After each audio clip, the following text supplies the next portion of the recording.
सावन माह 11 जुलाई से शुरू हो गया है। बाबा महाकाल की पहली सवारी कल सोमवार 14 जुलाई को निकलेगी। भगवान बाबा महाकाल भक्तों को मन महेश स्वरूप में अपने भक्तों को दर्शन देंगे। श्री महाकालेश्वर मंदिर प्रबंध समिति के प्रशासक प्रथम कौशिक ने बताया कि श्री महाकालेश्वर भगवान की सवारी निकलने के पूर्व श्री महाकालेश्वर मंदिर के सभा मंडप में भगवान श्री मन महेश का विधिवत पूजन अर्चन होगा और शाम 4 बजे मंदिर नगर भ्रमण पर निकलेंगी। वहीं भगवान श्री महाकालेश्वर की प्रथम सवारी का मध्य प्रदेश के मुख्यमंत्री डॉक्टर मोहन यादव की मंशानुरूप वैदिक उद्घोष के साथ स्वागत होगा। 500 से अधिक वैदिक बटुकों द्वारा वैदिक मंत्रों से उद्घोष के रूप में अर्चन किया जाएगा। इसके अलावा सवारी में जनजातीय कलाकारों का दल भी सहभागिता करेगा। मध्य प्रदेश के विभिन्न जनजातीय समूहों के कलाकार अपनी प्रस्तुति देंगे, जिसमें घासी जनजातीय घसिया बाजा नृत्य, गौंड जनजातीय गुन्नू सराई नृत्य, कोरुक जनजातीय ढांडला नृत्य और सेरा लोक नृत्य शामिल हैं। सवारी परंपरागत मार्ग महाकाल चौराहा, गुदरी चौराहा, बख्शी बाजार और कहारवाड़ी से होती हुई रामघाट पहुंचेगी, जहां मां शिप्रा के जल से भगवान का अभिषेक और पूजन अर्चन किया जाएगा। इसके बाद सवारी मुंबई वाली धर्मशाला, गणगौर दरवाजा, कार्तिक चौक, सत्यनारायण मंदिर, ढाबा रोड, छतरी चौक, गोपाल मंदिर, पटनी बाजार, गुदरी चौराहे होते हुए शाम 7 बजे पुनः मंदिर पहुंचेगी। श्री महाकालेश्वर भगवान की सवारी का सजीव प्रसारण मंदिर प्रबंध समिति के फेसबुक पर सवारी के दौरान चलित रथ में एलईडी के माध्यम से सवारी मार्ग में दर्शन हेतु खड़े श्रद्धालुओं को सजीव दर्शन की व्यवस्था की गई है। उज्जैन में एक युवती ने अपने मैनेजर पर अश्लील बातें करने और धर्म परिवर्तन का दबाव बनाने के गंभीर आरोप लगाए हैं। युवती ने पुलिस को बताया कि मैनेजर शरहद अंसारी काम के समय हंसी मजाक करता था, लेकिन कुछ दिन पहले उसने अश्लील बातें करनी शुरू कर दी। युवती ने पुलिस को बताया कि शफदर ने उससे उसके सीने का साइज पूछा और कहा कि एक रात उसके साथ बिता लो और धर्म परिवर्तन कर लो। युवती ने जब मना किया तो शफदर ने उसे धमकी दी कि अगर उसने किसी को बताया तो उसके घर वालों के साथ बुरा होगा। हिंदुवादी संगठन के कार्यकर्ताओं को जब इस बात की खबर मिली तो उन्होंने शफदर को पकड़ लिया। पुलिस ने मौके पर पहुंचकर शफदर को छुड़वाया और युवती की शिकायत पर मामला दर्ज किया। नीलगंगा थाने में आरोपी शफदर अंसारी के खिलाफ मध्य प्रदेश धार्मिक स्वतंत्रता अधिनियम की धारा 3 और 5 के साथ अन्य धाराओं में मामला दर्ज किया गया है। पुलिस मामले की जांच कर रही है और आरोपी के खिलाफ कार्रवाई करने की बात कर रही है। बाकी बात करना हो, मेरी बहन एक दिन लंच देना है, तुम्हारी बहन बड़ी मस्त है, मैंने क्या तो बोले तुम्हारी बहन ब्यूटीफुल है। बोले मैंने आप क्यों बोल रहा हूँ, मैंने ऐसे ही बोल दिया। और मेरे फ्रेंड्स वगैरह है तो उनके बारे में पूछते तुम्हारा दोस्त है, बॉयफ्रेंड है, क्या है। मैंने आपको क्या लेना ज़रूरत इस सब चीज़ों से। बोले कभी मैं जल्दी ऑफिस में अभी तो मतलब इस तरीके से बोल रहे। मैंने सर जॉब छोड़नी मेरे को तो नहीं ठीक लग रहा आपके ऐसे व्यवहार के कारण। तो बोले कि जॉब तो आपको छोड़ने नहीं देंगे, इसलिए तो काम सिखाया नहीं हमने, तो मैंने एग्रीमेंट तो साइन हुआ नहीं है। तो कहते कि टाइम पास के लिए थोड़ी ना ज्वाइन किया। बोले ऐसे तो मैं मेरे कारण भी नहीं छोड़ने दूंगा। और क्या वो सैलरी बढ़ाने की बात की ना? हाँ बोल रहे थे मैं आपको एक ऑफर देता हूँ। मैंने कौन सा ऑफर? तो बोले कि ना अगर आप मेरे से अच्छी बना के रखोगे तो मैं 6 महीने में आपकी 10,000 तक सैलरी कर दूंगा। मैंने क्यों? तो बोले अच्छी बना के रखोगे तो बोले हाँ। तो मैंने बोला मैंने काई के लिए बोले अगर तुमको वो भी कम लगेगी तो 1-2 हज़ार मैं मेरी जेब से भी दे दूंगा। मैंने बोला सर मेरे को अगर मेरे काम से अगर 8 महीने में मेरी सैलरी बढ़ रही मुझे कोई दिक्कत नहीं है, इससे तो मेरे को नहीं बढ़ाना। क्या नाम था उस व्यक्ति का? लड़के का नाम क्या दोनों का? सफदर। ये नहीं वो तो इनकी बात है, वो तो साथ में वो साथ में सपोर्ट देके बात कर रहे थे। सपोर्ट देके बात वो बोलते थे कि जो लड़का उसका नाम क्या? सफदर बोल रहे थे कि सफदर तो बोल रहे थे कि बाकी सरनेम ध्यान नहीं मुझे। पूरा एड्रेस बता दे कहाँ काम करते हो? 3 बत्ती चौराहे सनशाइन टावर ICICI बैंक के सामने रियलमी का ऑफिस। और मतलब फिर मेरे को बोलने लग गए थे कि जैसे मैं यहाँ पे तुमको कोई छेड़खानी भी कर दूंगा, चिल्ला में दूंगा, तो बाकी सब लोगों को तो मैं गलत मतलब तुम ही गलत लोगोगे, मैं नहीं लगूंगा।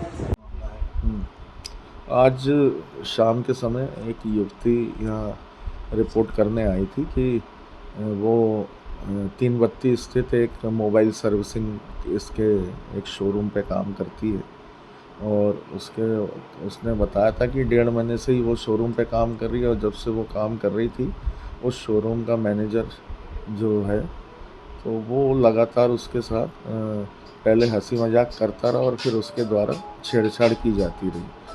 तो अभी उस युवती ने बताया उसकी रिपोर्ट में कि ऐसे अभद्र भाषा, असम्मानजनक भाषा जो किसी भी युवती के लिए अप्रिय हो सकती, उस तरीके से वो छेड़छाड़ करने लगा था, जिससे क्षुब्ध होकर आज उसके द्वारा यहाँ थाने में आके रिपोर्ट कराई गई है। धारा 75(2) और 79, 351(3) BNS में और मध्य प्रदेश धार्मिक स्वतंत्रता अधिनियम की धारा 3(5) के अंतर्गत किया गया।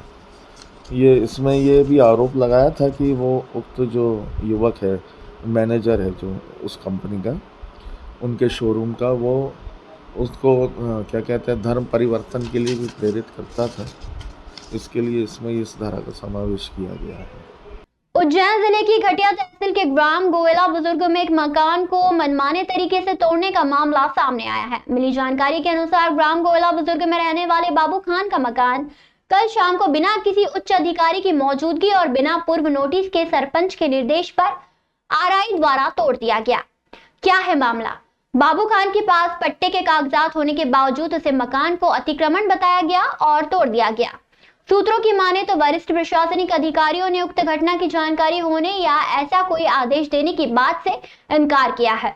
कब्जाधारी पक्ष का आरोप है कि कार्यवाही के लिए आगे से कोई आदेश नहीं होने के बावजूद प्रशासनिक अधिकारी पुलिस टीम के साथ आए और कार्यवाही शुरू कर दी।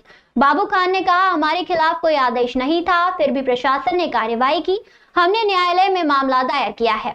प्रशासनिक अधिकारियों ने मानवीयता का परिचय देते हुए बारिश के मौसम को हवाला देते हुए फसल रखे हुए स्थान को छोड़ दिया। कब्जाधारी पक्ष से लिखित में लिया है कि बारिश के बाद स्वयं के द्वारा शेष अतिक्रमण हटा लिया जाएगा। मोतीलाल कटारा राजस्व निरीक्षक का बयान। मोतीलाल कटारा राजस्व निरीक्षक ने कहा, हमने मानवीयता के आधार पर फसल रखे हुए स्थान को छोड़ दिया। कब्जाधारी ने लिखित में दिया है कि बारिश के बाद अतिक्रमण हटा लेंगे। सवाल उठ रहे हैं। फिलहाल इस मकान तोड़ने की कार्यवाही में मामले की सत्यता पर बहुत सारे पहलू सवाल उठ रहे हैं। मामला वास्तविक रूप से अतिक्रमण हटाने का है या कार्यवाही महज द्वेषतापूर्ण की गई है, यह तो आला अधिकारी ही बता सकते हैं। इस मामले में प्रशासन की कार्यवाही पर सवाल उठ रहे हैं। देखना होगा कि आगे क्या होता है और आला अधिकारी इस मामले में क्या कार्यवाही करते हैं। बोल रहे कि अवैध को गिराना चाहते थे, सर ने जबरदस्ती आके गिराया और ऐसा कोई कानून नहीं, ना LTA में, ना तहसीलदार है और परमिशन भी मांग रहे हैं, ना परमिशन भी नहीं बता रहे। ये आपको अवगत कराया पहले कार्रवाई से पहले? अवगत कराया था इन्होंने, लेकिन अभी नहीं बता रहे कि कुछ भी कितना सील साइन के सब करे अभी, और अवैध बिना सील साइन का मेरे पास आदेश आया ही नहीं। कब से आदेश में कोई कॉपी में ना सील है ना साइन है। कब से निवासी यहाँ पे आप? तरीके से कब से रह रहे हो यहाँ पे आप? 12-13 साल हो गए। कोई आपका पट्टा लिखा पड़ी कुछ? पट्टा है हमारे पास सरपंच का। मैंने मारा बच्चों 5 साल रोने में आई नहीं जती रही मारे भैंस बंदी रही थी, फिर बनाया मैं परमिशन थी बनायो ने बनाए ने 10-12 साल हो गया। सरपंच पट्टो दी दो मैं परमिशन ली दो ना, फिर बनायो मैं कई। कितना नुकसान हुआ यहाँ पे हमारो? नुकसान कितना हुआ यहाँ पे? नुकसान हमारे वही क्या 5-10 लाख रो वही गयो। कार्रवाई कुछ भी नहीं, बिना कार्रवाई से तोड़ा है पुलिस प्रशासन लाके सरपंच ने। क्या तोड़ा? मकान तोड़ा मेरा सब, रहने का आधा रहने का ना, आधा बेहस बंद रही थी। कब से रहते थे वहाँ पे आप? मेरे को हो गया कम से कम 12 साल। 12 साल से रह रहे हो। क्या कोई लिखा पड़ी कुछ थी आपके मकान की? लिखा पड़ी है, सरपंच के हाथ का पट्टा है मेरे पास सब। पट्टा है? हाँ। कितना फीस तोड़ा अभी? 30-20 का पट्टा है सरपंच के हाथ का। अच्छा हाँ। और क्या नुकसान हुआ आपका यहाँ पे आज? नुकसान प्याज थे उसमें कम से कम 2-2.5 लाख के, और 5-6 लाख की लहसुन है।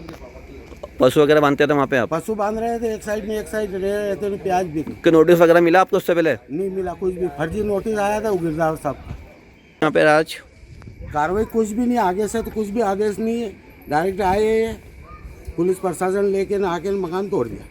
कौन लोग थे मकान तोड़ने वाले?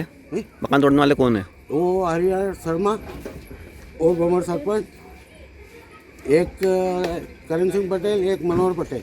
एक ग्राम गोयला बुजुर्ग में शासकीय पशु चरई में एक मकान बना हुआ था अवैध अतिक्रमण में, जो पशु बाड़ा है उसको हमने तोड़ा आज।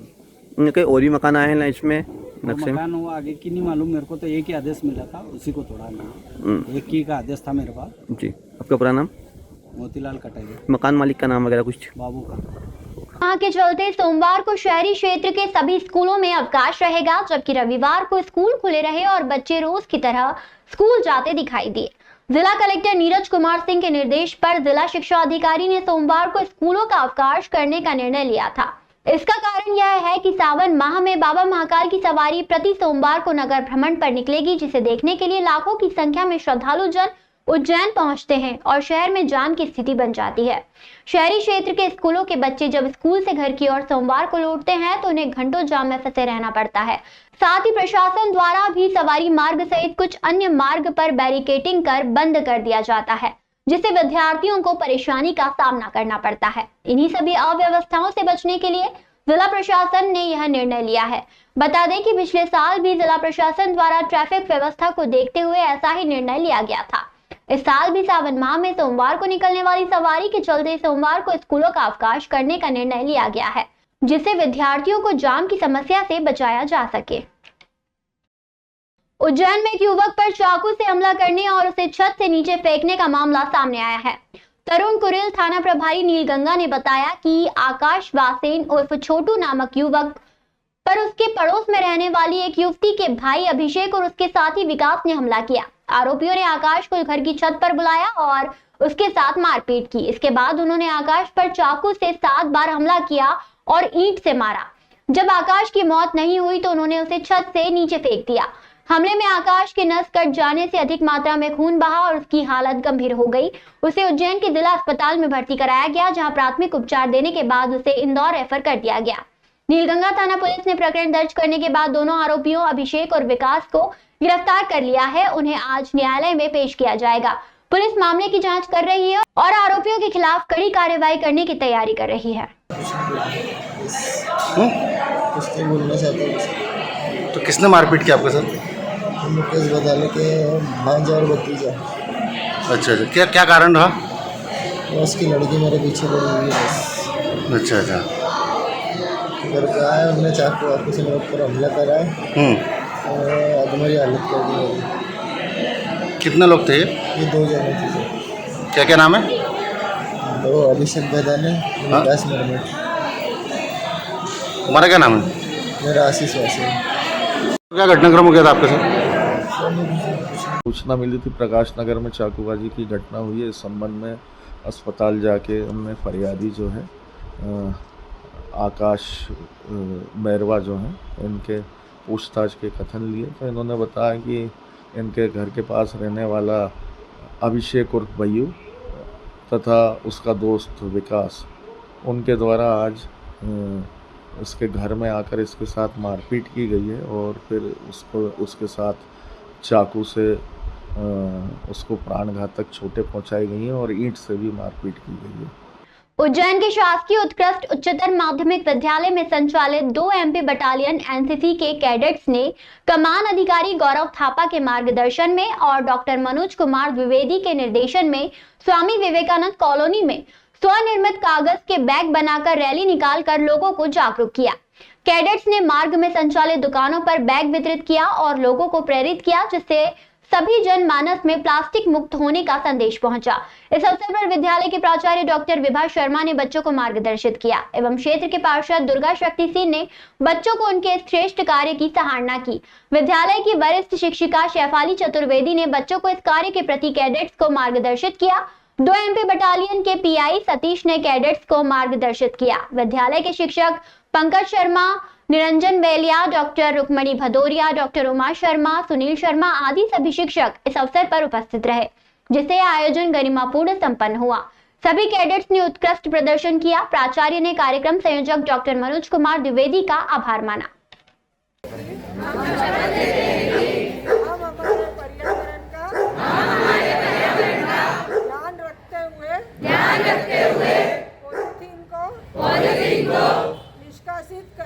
निष्कासित करेंगे हमारे मोहल्ले हमारे शहर से पॉलीथीन बाहर की जाएगी। इसी के साथ एक पेड़ माँ के नाम हम जरूर लगाएंगे। भारत माता की जय। पर्यावरण के दुश्मन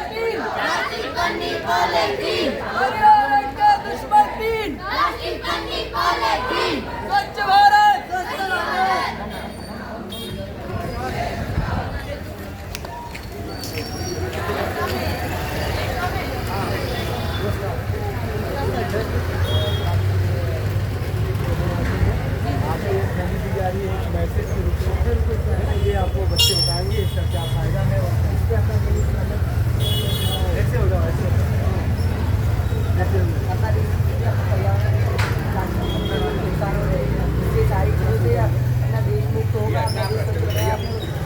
जैसा कि सर बहुत सारी पॉलिसी के राज्यों से तो उसके मतलब पॉलिसी हो गया दूषित हो गया। इसमें जैसे आप जैसे कचौरी ले रहे हैं, ये वाली थैली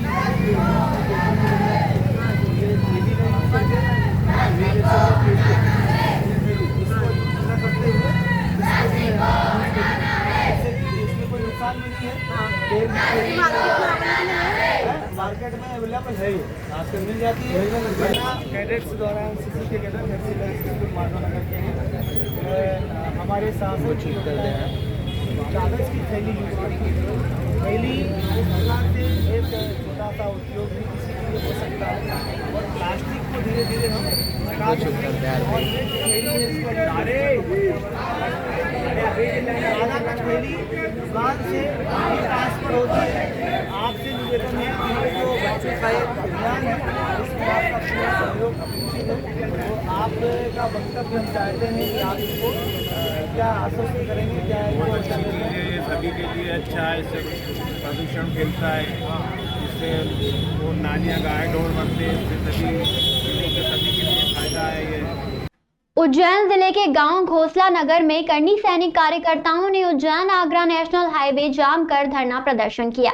कार्यकर्ताओं का आरोप है कि हरदा में करनी सैनिक कार्यकर्ताओं पर पुलिस द्वारा लाठीचार्ज किया गया और अध्यक्ष जीवन सिंह शेरपुर व अन्य 4 लोगों को गिरफ्तार किया गया है। कार्यकर्ताओं ने मांग की है कि जब तक हरदा में कोई फैसला नहीं आ जाता तब तक वे अनिश्चितकालीन चक्का जाम करेंगे। प्रदर्शनकारियों ने हाईवे पर बैठकर नारेबाजी की और अपनी मांगों के समर्थन में प्रदर्शन किया। प्रदर्शनकारियों द्वारा किए गए चक्का जाम के वीडियो फुटेज सोशल मीडिया पर वायरल हो रहे हैं। वीडियो में देखा जा सकता है कि कार्यकर्ता हाईवे पर बैठकर नारेबाजी कर रहे हैं और पुलिस प्रशासन के खिलाफ प्रदर्शन कर रहे हैं। इस मामले में अभी तक प्रशासन की ओर से कोई बयान नहीं आया है। प्रदर्शनकारी अपनी मांगों पर अड़े हुए हैं और अनिश्चितकालीन चक्का जाम की चेतावनी दी है। बता दें कि 2 दिन पहले हरदा में प्रदर्शन कर रहे करनी सेना परिवार के कार्यकर्ताओं पर पुलिस ने आंसू गैस के गोले छोड़े थे और वाटर कैनन चलाकर भीड़ को कंट्रोल किया था। साथ ही प्रदर्शन में शामिल करनी सेना परिवार के राष्ट्रीय अध्यक्ष जीवन सिंह शेरपुर समेत कई लोगों को पुलिस ने गिरफ्तार किया था। इसी के विरोध में करनी सेना प्रदर्शन कर रही है।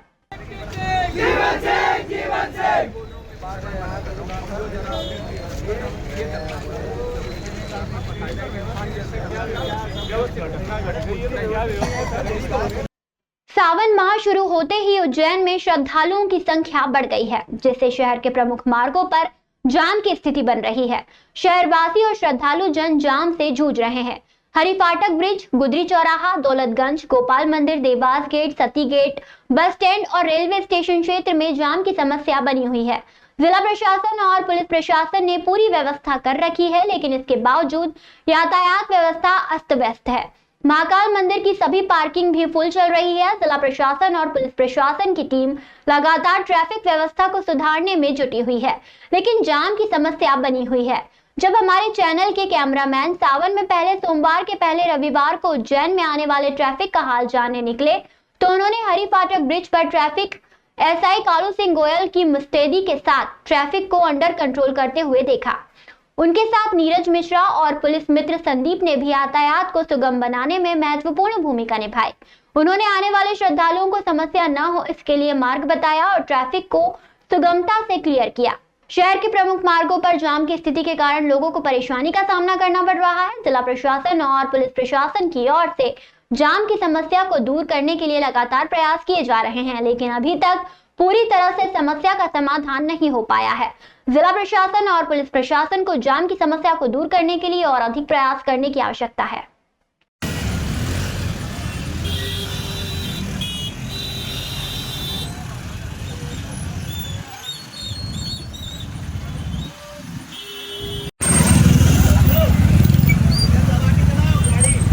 उज्जैन में सिंहस्थ 2028 के लिए सरकार ने सर्किट हाउस और रेस्ट हाउस बनाने की तैयारी शुरू कर दी है। मुरलीपुरा में 29 करोड़ रुपए से नया सर्किट हाउस बनाया जाएगा, जिसमें करीब 40 छोटे बड़े और वीआईपी रूम होंगे। पीडब्ल्यूडी ने देवास रोड के रेस्ट हाउस को रिनोवेट कर नया जैसा बना दिया है। पीडब्ल्यूडी ने मुरलीपुरा में नया सर्किट हाउस बनाने के लिए 29.26 करोड़ रुपए का टेंडर जारी कर दिया है। स्मार्ट टेंडर खुलने की संभावना है। ठेकेदार एजेंसी तय करने के बाद बारिश के बाद निर्माण शुरू किया जा सकेगा।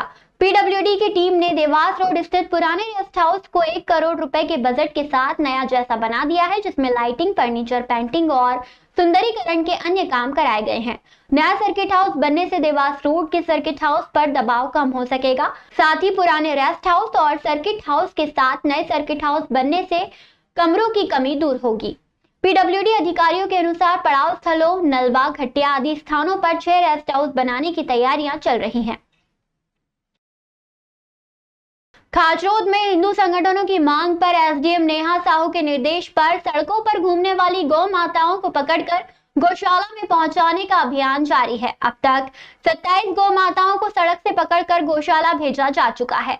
एसडीएम नेहा साहू ने बताया कि नगर की सड़कों पर घूमने वाली अधिकांश गौ माताएं गौ पालकों की हैं, जिन्हें हिदायत देकर गौ पालकों को सौंपा गया है।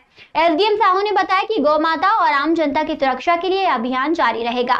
एसडीएम नेहा साहू ने बताया कि अभियान का उद्देश्य गौ माताओं को सड़कों पर घूमने से रोकना और उनकी सुरक्षा सुनिश्चित करना है। साथ ही गौपालकों को भी अपने पशुओं की देखभाल करने के लिए प्रेरित किया जा रहा है।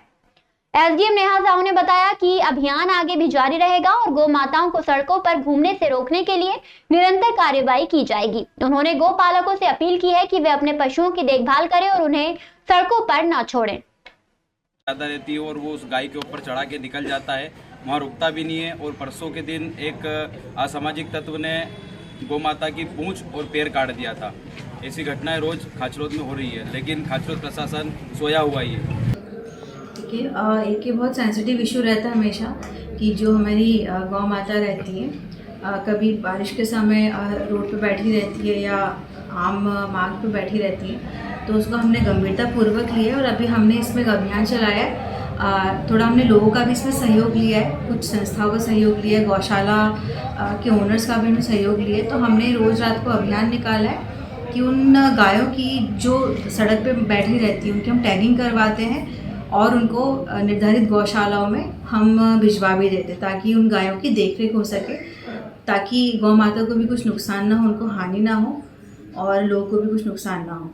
और इसी के चलते जैसे विगत 4 दिनों में लगभग हमने 30 गायों को हमने पकड़ा था, उनकी टैगिंग करवाई थी, जिसमें देखने में आया था कि जो पशुपालक ही हैं वो रात को अपनी गायों को रोड पर छोड़ देते हैं। तो इसके तहत हमने उनको समझाइश भी दी और उनको हमने जो भी विधिवत है वो कार्रवाई भी की गई। समझाइश देके हमने उनको गाय वापस कर दी कि अब भविष्य में वो देखें कि रात को ही अपनी गाय यहाँ ऐसे ना छोड़ें रोड पर।